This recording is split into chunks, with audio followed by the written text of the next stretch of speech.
Tito 3, del 8 al 11, leeremos en inglés y luego en español.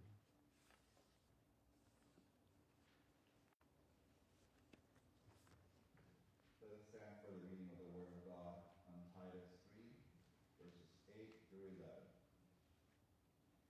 The saying is trustworthy, and I want you to insist on these things, so that those who have believed in God may be careful to devote themselves to good works. These things are excellent and profitable for people. But avoid foolish controversies, genealogies, dissensions, and quarrels about the law, for they are unprofitable and worthless. As for a person who stirs up division, after warning him once and then twice, have nothing more to do with him, knowing that such a person is warped and sinful. He is self-condemned. This is the word of the Lord.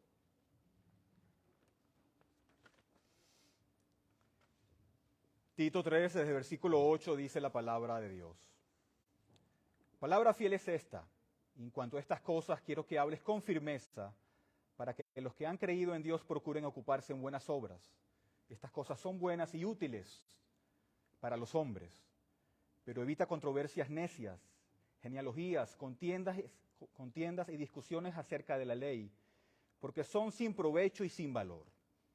Al hombre que cause divisiones, después de la primera y segunda amonestación, recházalo, sabiendo que el tal es perverso y está pecando, habiéndose condenado a sí mismo.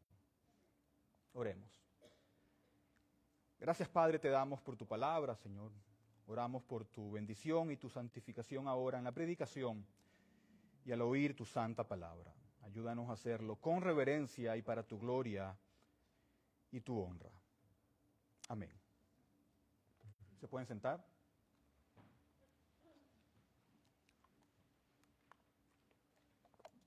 Bueno, hoy continuamos con nuestra serie de Tito, ¿verdad? Ya falta poco para terminarla. Empezamos en agosto. Y hoy ya estamos finalizando el capítulo 3. Creo que la semana que viene lo vamos a terminar. Espero que no se les haya hecho tan larga. Pero así es la palabra de Dios. Tiene tanto que decir, hay tanto que hablar de la palabra de Dios que no quiero dejar nada por fuera. Y hasta hoy hemos visto cosas interesantes, hemos visto cosas increíbles aquí en la carta de Tito. Y a medida que avanzamos ahora en el versículo 8 en adelante, ¿verdad? ¿Se acuerdan que la semana pasada vimos el Evangelio, vimos grandes verdades del Evangelio? Y la pregunta para hoy es ahora, ¿qué hacemos con esa verdad? ¿Qué hacemos con eso que vimos? ¿Qué hacemos con eso que leímos antes, la semana pasada? ¿Qué hacemos como eso como iglesia? ¿Qué hacemos con eso como el pueblo de Dios? ¿Verdad? Ya hemos visto que la iglesia de Jesucristo ha sido apartada, que ha sido bendecida por tanto amor, por tanta misericordia, por tanta gracia. Hemos visto el Evangelio y la pregunta es, ¿qué debemos hacer con el Evangelio? ¿Cómo respondemos a eso? Y eso es lo que vamos a ver en los versículos 8 al 11. Pablo le habla a Tito en primera persona singular y le dice, Tito, esto es lo que quiero que hagas. Esto es lo que quiero que tú hagas como líder en la iglesia, como ministro del Evangelio. Y aquí vemos lo que se supone que la iglesia local debe hacer con esta gloriosa verdad que nos ha sido confiada. Hay un privilegio, ¿verdad? Hay una responsabilidad que va con ello. Esta verdad es preciosa y es hermosa y es gloriosa. El Evangelio es glorioso. Esta verdad es sagrada. La pregunta es, ¿qué hacemos con eso que se nos ha confiado como el pueblo de Dios y como iglesia de Dios? Y tenemos que comprender que estos pasajes que vamos a ver ahora vienen justo después de una de las explicaciones más gloriosas de la salvación en toda la Biblia. Aquí Pablo no cambia de tema, sino que todo está construido sobre la gloria que vimos en los versículos 4 al 7. Si ven el versículo 8 empieza, palabra fiel es esta, ¿verdad? Palabra fiel es esta. Pablo está mirando hacia atrás a los demás versículos y dice, todo lo que dije antes es la palabra de Dios, es algo sagrado, es algo que debemos creer y es algo que debemos abrazar. Y la pregunta ahora es, ¿qué quiere Dios que hagamos en respuesta a la gloria de esta verdad y a la gloria de nuestra salvación? Y encontramos tres cosas que se presentan para nosotros en nuestro texto, que realmente nos dan una filosofía de ministerio para la iglesia local. ¿Cómo debe ser el ministerio en una iglesia local? Eso lo tenemos en los versículos 8 al 11. Vamos a ver tres cosas. El punto número 1, lo primero que hacemos, lo primero en cómo respondemos a esa verdad tan gloriosa es que proclamamos la verdad poderosamente. Proclamamos la verdad poderosamente. Vamos a leer el versículo 8. Pablo dice, palabra fiel es esta. Y en cuanto a estas cosas, quiero que hables ¿cómo? Con firmeza. Que hables con firmeza. Esta es una frase que también se puede traducir como insistir. Quiero que insistas en estas cosas, que las hables una y otra vez, que no las comprometas, ¿verdad? La Escritura nos dice que la palabra de Dios debe ser hablada y debe ser predicada con autoridad. Si se acuerdan, en Tito capítulo 2, versículo 15, Pablo nos da la misma instrucción. Dice, esto habla y exhorta y reprende con toda autoridad, que nadie te menosprecie. Vemos que Pablo lo repite en el capítulo 3. Y esto es lo que debemos hacer. Debemos hablar con confianza y nada ha cambiado desde que Pablo lo dijo.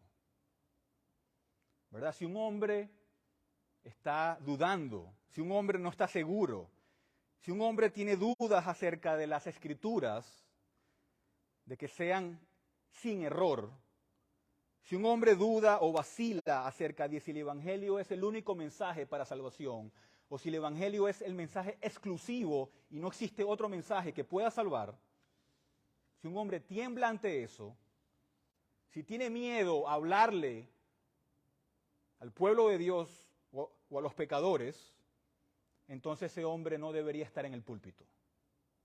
O si un hombre cambia el mensaje porque no quiere ofender a los demás o quiere que entretener a los demás, no debería estar en el púlpito. Porque estas cosas son preciosas y el Evangelio es sagrado.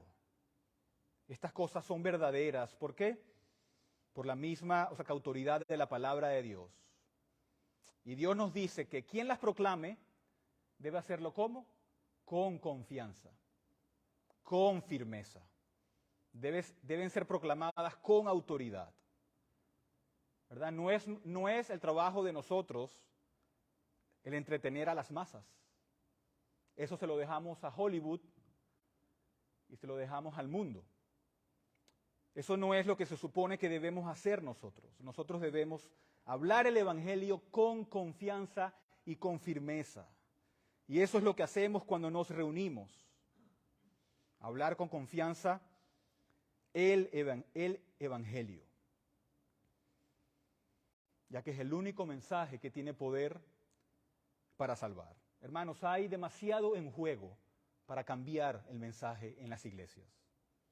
El Evangelio es precioso, las almas son preciosas Y no ayudamos a nadie cuando hacemos que el Evangelio parezca como una broma o que no sea tan serio. No ayudamos a nadie cuando lo que hacemos en los púlpitos es solamente subir el autoestima de las personas, mover las emociones, el motivarlos a cumplir sus sueños en la vida. No hacemos que no ayudamos a nadie con eso. El mejoramiento personal en esta vida, ese no es el Evangelio. Ese no es el Evangelio. Eso no le hace bien a nadie. Es un pecado contra Cristo el acercarse al ministerio de esa manera. Y es un pecado contra las personas perdidas manejar el Evangelio de una manera tan vana, tan superficial y tan mundana. En donde realmente lo que están haciendo es ocultando y escondiendo la gloria que deberíamos proclamar en los púlpitos. Tú hablas estas cosas con confianza, le dice Pablo a Tito. Y quiero que vean algo. Vayamos a Hechos capítulo 4. Hechos capítulo 4. Quiero que vean una pequeña ilustración de esto. Y lo que necesitamos entender es que el poder del Evangelio no reside en nosotros. El poder del Evangelio no está en nosotros. No está en los métodos, no está en las estrategias que elegimos usar. No, pero ¿cómo hay que hablarle a los jóvenes? ¿Cómo hay que hablarle? No, el poder del Evangelio no está en nosotros. Nosotros solamente somos las vasijas humanas que proclamamos el Evangelio. En Hechos capítulo 4, versículo 12, dice: en ningún otro hay salvación porque no hay otro nombre bajo el cielo dado a los hombres en el cual podamos ser salvos. Amén. ¿Verdad? Allí están predicando con confianza la palabra de Dios. Ahora miren el efecto que eso tiene en la gente. En el versículo 13. Miren el efecto que eso tuvo en la gente. Versículo 13. Al ver la confianza de Pedro y Juan, ¿verdad? Están estos hombres aquí, predicando la palabra de Dios, con confianza, con firmeza, y eso tuvo un impacto en la audiencia, ¿verdad? La predicación no debe ser insípida. Dios quiere que se haga con confianza. ¿Por qué? Porque la verdad es digna de confianza. Otra vez, al ver la confianza de Pedro y de Juan, y dándose cuenta de que eran hombres sin letras y sin preparación. Como ven, estos hombres no tenían ninguna preparación, no tenían ninguna educación, eran hombres débiles, pero hablaban con confianza acerca de la verdad. Y era la palabra de Dios, con confianza, lo que penetraba la oscuridad de las mentes de las personas, lo que manifestaba lo que era la verdad. Eran hombres sin educación y sin entrenamiento, pero ¿qué dice? ¿Qué continúa diciendo? Se maravillaban. Se maravillaban. ¿Por qué? Porque estas dos cosas no iban juntas. ¿Cómo hablabas con confianza y con firmeza, sin preparación y sin educación? Esto no iba junto en esta época. Sin embargo, vemos que existe una firmeza y una confianza, existe una autoridad convincente con la que hablan. Y continúa y dice, y reconocían que ellos habían estado con Jesús. Era evidente que estos eran discípulos de Jesús. Hicieron esta conexión, ya que la confianza de estos predicadores era un reflejo de la presencia de Cristo sobre ellos. Y así debe ser todo predicador del Evangelio. Todo proclamador del Evangelio debe tener esta confianza y esta firmeza. ¿Verdad? Por eso no nos importa si las personas que vienen a la iglesia no están interesadas en las Escrituras, no están interesadas en el Evangelio y salen de aquí y dicen, no me gustó el servicio, eso no me atrajo. Bueno, está bien, no fue para ti, ¿verdad que no? No se trataba de ti en primer lugar, se trataba de la verdad y de la gloria del Evangelio y de lo que Dios nos ha mandado a hacer. Debemos como iglesia, como cuerpo de Cristo, entender dónde está nuestra lealtad, dónde está nuestra fidelidad hacia Dios, hacia la palabra de Dios, ¿verdad? Y esto no significa que no amemos a las personas, ¿verdad? Ese no es el punto de este texto, pero eso no define la filosofía de nuestro ministerio. Es lo que nos dice Dios en su palabra, lo que Él reveló en su palabra, y lo que Él nos ordena en su palabra es lo que define nuestra filosofía del ministerio. Vayamos ahora a 1 Corintios 1. 1 Corintios capítulo 1.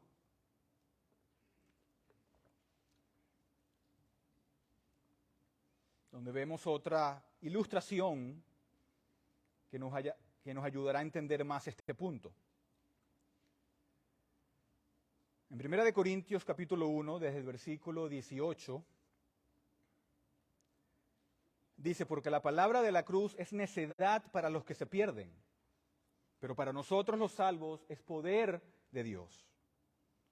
Pues, ya que en la sabiduría de Dios el mundo no conoció a Dios por medio de su propia sabiduría, agradó a Dios mediante la necedad de la predicación salvar a los que creen, porque en verdad los judíos piden señales, y los griegos buscan sabiduría. Pero nosotros predicamos a Cristo crucificado, piedra de tropiezo para los judíos y necedad para los gentiles. Sin embargo, para los llamados, tanto judíos como griegos, Cristo es poder de Dios y sabiduría de Dios. ¿Verdad? Lo que predicamos, lo que proclamamos, es una tontería para las personas no salvas. Es una tontería para ellos. No podemos evitar eso. Pero nuestro trabajo es entregar lo que Dios quiere. No es lo que ellos quieren. Nuestro trabajo es predicar con confianza, con fidelidad. Y nuestro Señor, nuestro Dios, va a usar nuestra fidelidad para salvar a aquellos que creen. ¿Verdad? Si seguimos en 1 Corintios 2, 1, dice, por eso, cuando fui a ustedes, hermanos, proclamándoles, ¿qué cosa? El testimonio de Dios, no fui con superioridad de palabra o de sabiduría, porque nada me propuse saber entre ustedes, excepto a Jesucristo y este crucificado. Estuve entre ustedes con debilidad y con temor y mucho temblor.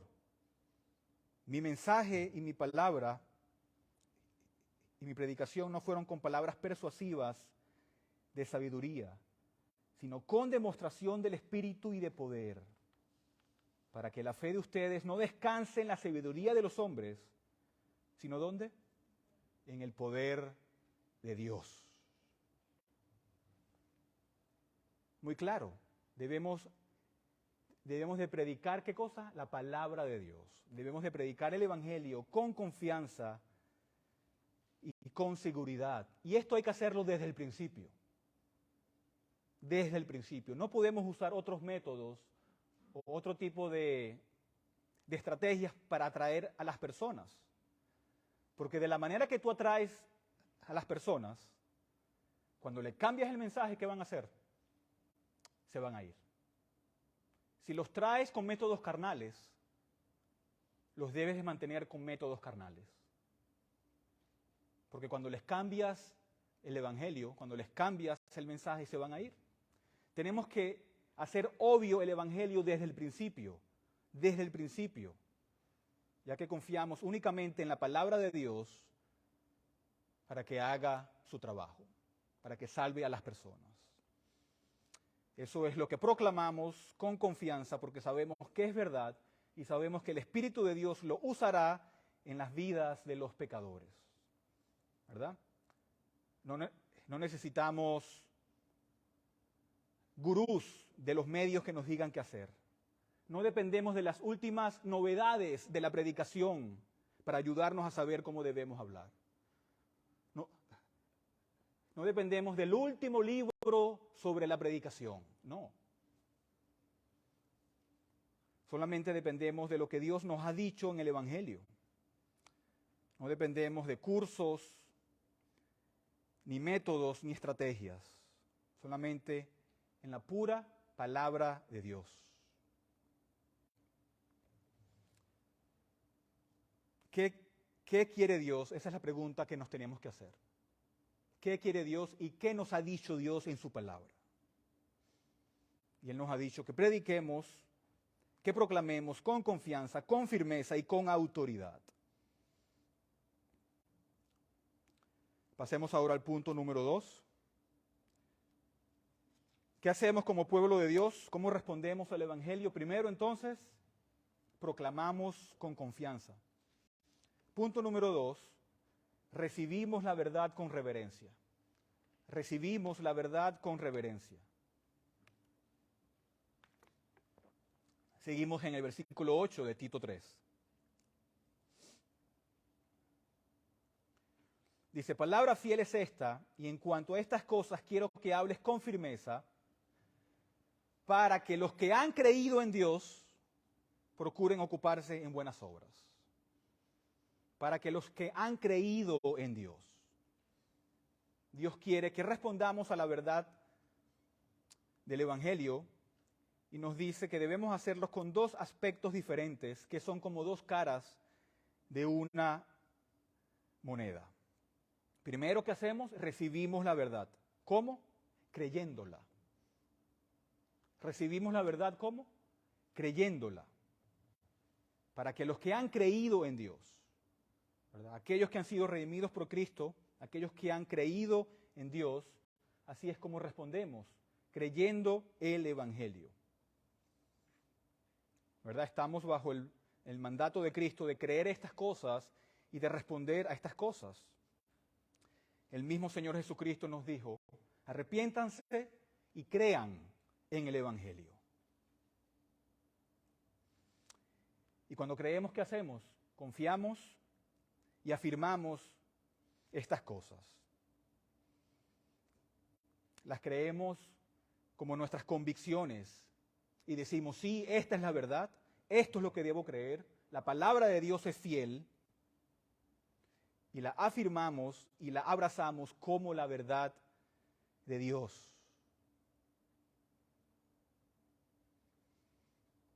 ¿Verdad? No solamente la oigo, sino que la abrazo y la creo y me someto a ella y reconozco su autoridad y me pongo bajo ella, porque es la palabra de Dios. La afirmamos, nos sometemos a ella y nos encomendamos a ella. ¿Verdad? Y no existe otro tipo de esperanza. Esta es la única esperanza que tenemos. Solamente la palabra de Dios. Y debe ser algo precioso, algo hermoso para nuestras almas. La recibo y me encomiendo a ella. Me arrojo sobre ella y me someto a ella. Entonces, ¿qué hacemos primero? La creemos en el sentido de que la recibimos, o sea, totalmente, sin dudar, sin reservas. Vemos su gloria y su majestad. Pero en segundo lugar también, cuando creemos en ella, en segundo lugar nos comportamos. Nos comportamos. Versículo 8 otra vez. Dice, para que los que han creído en Dios procuren ocuparse en ¿qué? En buenas obras. En buenas obras. No solamente la recibimos, no solamente la creemos, eso también afecta nuestras vidas. Eso afecta cómo vivimos. ¿Verdad? Primero decimos, sí, esto es cierto, sí, esta es la verdad, sí, este es el Evangelio, pero eso afecta la forma en que vivimos. Eso lo cambia todo. La verdadera salvación, ¿qué hace? Nos cambia. Nos cambia, y lo vimos a través de la obra transformadora del Espíritu de Dios en nuestros corazones que nos ha dado nueva vida espiritual.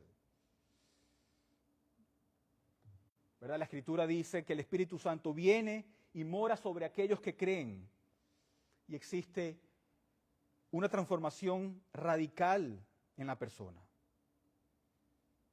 Amamos otras cosas, nuestras prioridades cambian, nos alejamos del pecado, tenemos nuevas, motivaciones y solamente queremos, dedicar nuestra vida al Evangelio.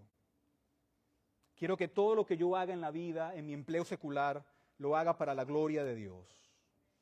Todo lo que hago que contribuya para la gloria del Evangelio, de aquellas cosas que hablamos en los versículos 4 al 7. ¿Verdad? La gloria del Evangelio ahora define cuál es tu motivación en la vida si eres cristiano. Entonces lo recibes con reverencia, recibes el mensaje, pero eso tiene un impacto en tu vida, un impacto en la forma en que vives. Por eso la persona que dice, yo creo en el Evangelio, yo me arrepiento de mis pecados, pero su vida no cambia, entonces, ¿dónde está el impacto? ¿Dónde está la salvación?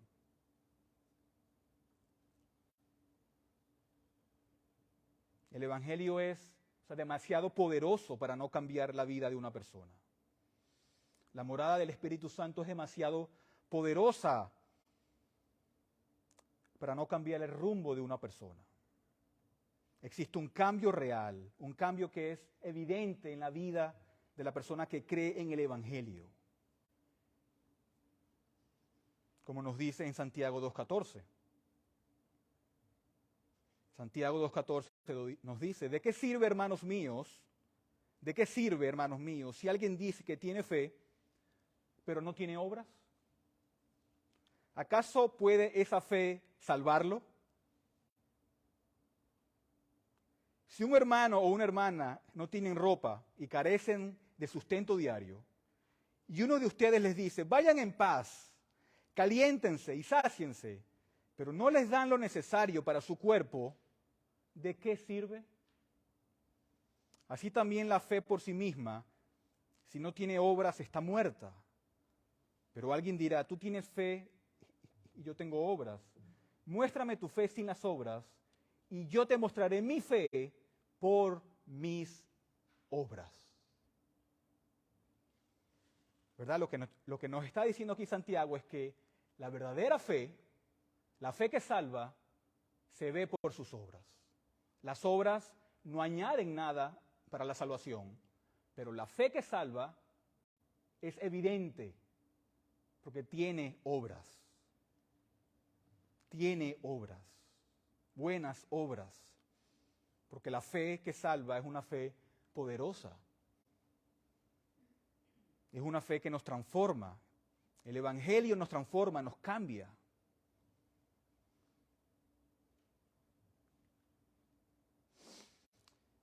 Entonces, hemos visto que debemos de proclamar la verdad de manera poderosa y debemos de recibirla con reverencia. ¿Cómo? Creyendo y comportándonos con buenas obras. Y en tercer lugar, lo que debemos hacer como iglesias es que defendemos la verdad diligentemente. Defendemos la verdad diligentemente.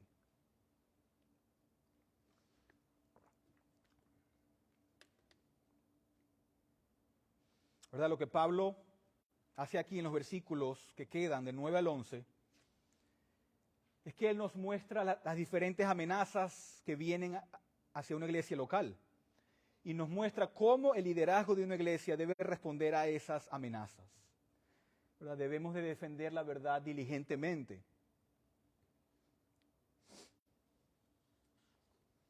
Y lo primero que hacemos cuando llegan esas amenazas es que rechazamos las distracciones doctrinales. Rechazamos las distracciones doctrinales. ¿Verdad? Recuerden que todo esto se trata del Evangelio, de lo maravilloso que es el Evangelio. Del Evangelio puro, fiel, de nuestro Señor Jesucristo, de la obra redentora de Cristo, de la obra regeneradora del Espíritu Santo, de la justificación que nos pertenece y de nuestra futura esperanza. ¿Y qué hacemos con eso? ¿Qué hacemos cuando eso está amenazado? Rechazamos las distracciones doctrinales. Pablo nos dice, no se dejen atrapar por distracciones doctrinales, por pequeñas disputas que no tienen nada que ver con la centralidad del Evangelio de Cristo. Mantengan su foco donde debe de estar. Versículo 9, vamos a leer desde el 8, una vez más, dice, palabra fiel es esta, y en cuanto a estas cosas quiero que hables con firmeza para que los que han creído en Dios procuren ocuparse en buenas obras. Estas cosas son buenas y útiles para los hombres. Pero ahora, Pablo hace un contraste. Pero evita controversias necias, genealogías, contiendas y discusiones acerca de la ley, porque son sin provecho y sin valor. Y sin valor. Y si recordamos el contexto de la carta, se acuerdan que en la isla de Creta, donde estaba Tito, había grandes amenazas en contra del Evangelio, donde había judíos que querían hablar de otro tipo de cosas, ¿verdad? Si vamos al capítulo 1, versículo 14, podemos ver el fondo de esto, ¿verdad? Desde el 13, en el capítulo 1, dice, este testimonio es verdadero, por eso repréndelo severamente para que sean sanos en la fe y no presten atención a mitos judaicos y a mandamientos de hombres que se apartan de la verdad. Y ahora llegamos al capítulo 3 de Tito y nos dice lo mismo. Evita controversias necias, genealogías, contiendas y discusiones acerca de la ley, porque son sin provecho y sin valor.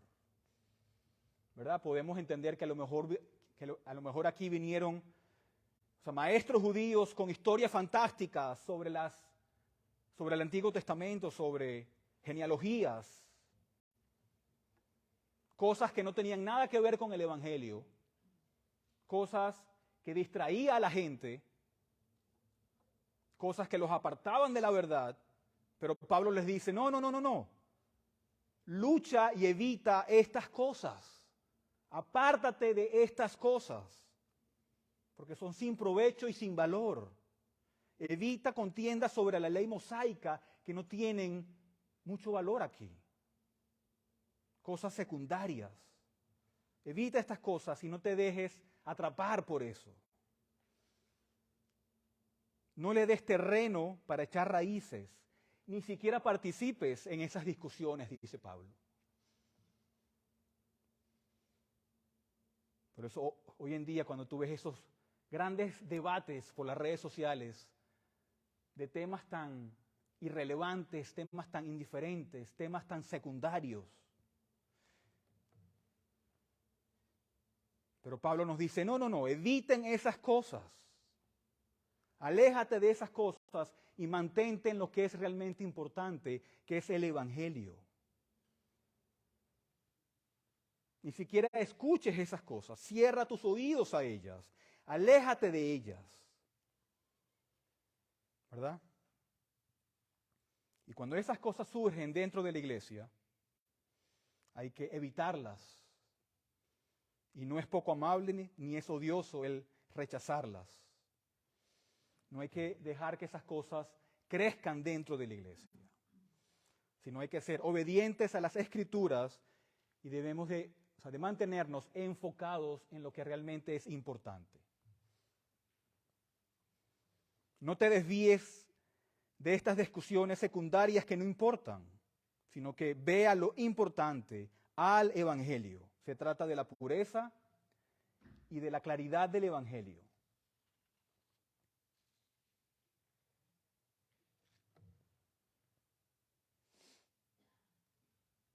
¿Verdad? El Evangelio que nos salvó es lo realmente importante en la iglesia.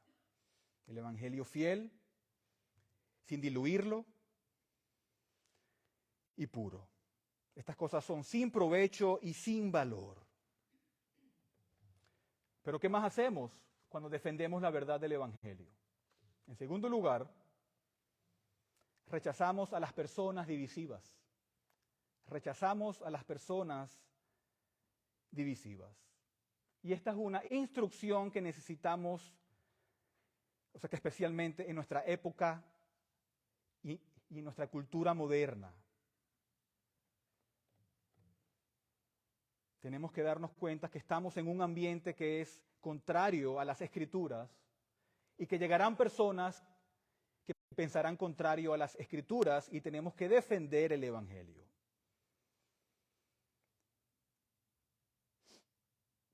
El versículo 10 continúa diciendo, bueno, en el capítulo 1, en el versículo 10 dice, para que vean que esto está dentro del contexto, porque hay muchos rebeldes y habladores vanos y engañadores, y especialmente los de la circuncisión, a quienes es preciso tapar la boca, porque están trastornando familias enteras, enseñando por ganancias deshonestas cosas que no deben. ¿Verdad? Y aquí tenemos la idea de que la iglesia no es como un consejo municipal donde todas las opiniones tienen el mismo peso y el mismo valor, ¿no? Ese no es el caso aquí, ese no es el propósito de la iglesia. Por eso también, otra vez en Tito 3, versículo 10, nos dice lo que tenemos que hacer con estos hombres que causan divisiones, que vienen con ideas erróneas y con ideas contrarias al Evangelio, dice Tito 3:10. Al hombre que cause divisiones, después de la primera y segunda, o sea, amonestación, recházalo, sabiendo que el tal es perverso y está pecando, habiéndose condenado a sí mismo.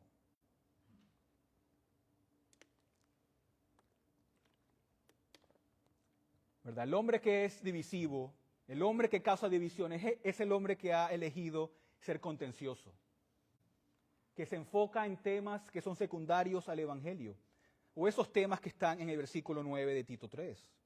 Este hombre reúne a un grupo de personas, escoge a un grupo de personas para que lo sigan, para que lo oigan, y de esa manera él mostrar que tiene algún tipo de autoridad, y también se opone al liderazgo de la iglesia.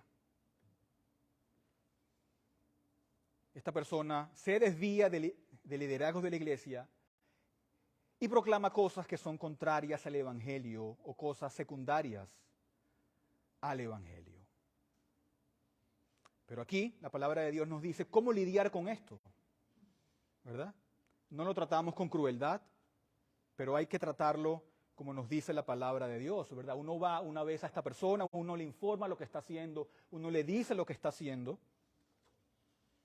le dice que lo que está haciendo está mal, que enseña cosas contrarias a lo que enseña la iglesia, siempre buscando la unidad, ¿verdad? No alejar a la gente, pero si el hombre persiste en su posición, si el hombre persiste en seguir enseñando estas cosas, entonces lo rechazamos, ¿verdad? Nosotros entendemos que hay un problema y no podemos dejar que eso siga sucediendo dentro de la iglesia local, porque hay que mantener la iglesia pura y fiel al Evangelio. Y lo envías lejos de la iglesia. Lo rechazas. ¿Por qué? Porque estamos protegiendo el Evangelio y estamos protegiendo al rebaño y no podemos subestimar la amenaza de estos hombres. Y a lo mejor hay gente que diga, pero estamos siendo demasiado duros cuando hacemos esto. Estamos siendo demasiado crueles cuando hacemos esto. No estamos mostrando gracia ni misericordia. Pero ¿qué dice el versículo 11? Sabiendo que el tal es ¿qué? Perverso y está pecando, habiéndose condenado a sí mismo. Verán, la negativa de recibir, la amonestación de los líderes, la negativa de recibir la advertencia, eso muestra quién realmente es.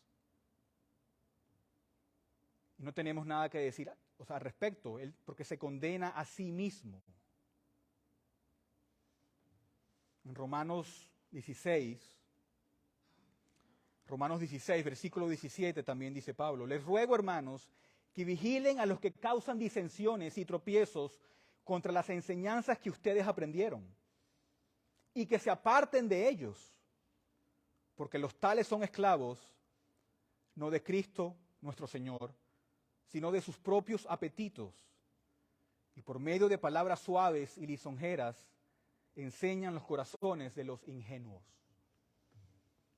¿Verdad? Tenemos que estar en guardia contra esto.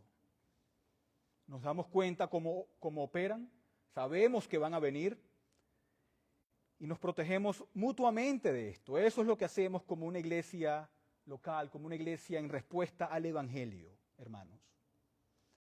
Lo proclamamos con poder, lo recibimos con reverencia, pero también la defendemos con diligencia. Y Dios ayude aquí a la vid a que sea un lugar donde amamos esta verdad de manera individual, pero también de manera corporativa. Donde la recibamos y donde nos comportemos de acuerdo a ella. Y en donde estemos en guardia contra aquellos que quieren causar divisiones dentro de la iglesia. Debemos de proteger este gran evangelio que nos ha salvado y que nos da grandes esperanzas. Amén. Oremos.